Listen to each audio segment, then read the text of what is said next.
Let me say something slightly controversial. Targeting to read so many books a year might actually be a waste of time. Not because books aren't valuable, they're incredible, but because speed is the enemy of depth.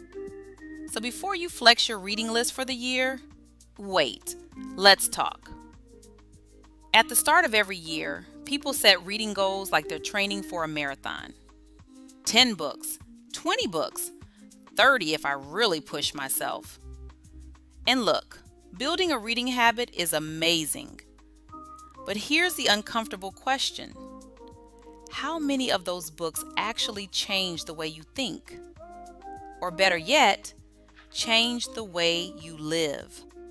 Somewhere along the way, reading has quietly turned into a competition, a scoreboard, or a productivity badge.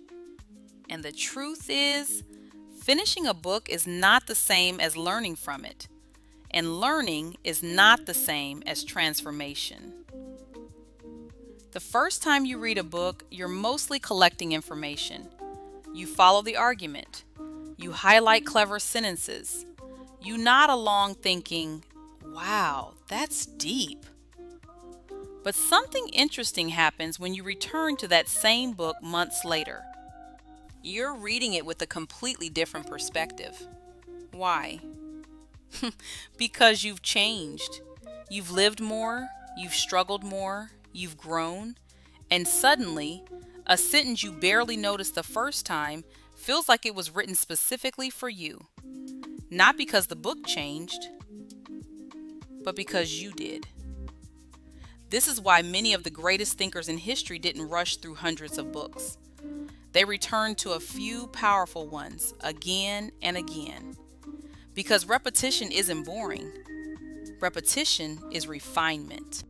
Think about musicians for a moment. A pianist doesn't play a song once and say, "Cool, I have mastered that." They repeat it over and over.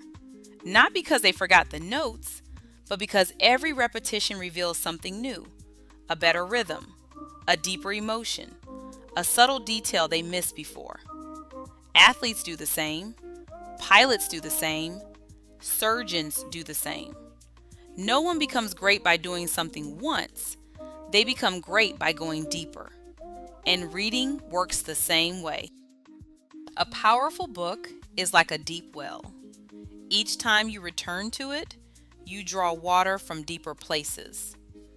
The real danger of constantly chasing new books is simple. Your brain never gets time to digest anything. Ideas pass through your mind, but they don't stay long enough to reshape it. And transformation, not information, is the real goal. One powerful idea that truly changes how you think is worth more than 50 ideas you forget next week. So what if you tried a different strategy? Instead of racing through 10 books this year, choose one truly meaningful book. Study it, underline it, write notes in the margins, reflect on it. Return to it months later and ask yourself one question. What did I miss the first time? You'll be surprised how different the same words feel when you've grown into someone who can finally receive them. Great ideas rarely reveal themselves all at once. They reveal themselves layer by layer. Mastery rarely comes from touching many things. It comes from understanding a few things deeply. One good book can change your life if you let it change you twice. And if conversations like this make you pause and see things a little differently, like, share, and subscribe to Wait, Let's Talk.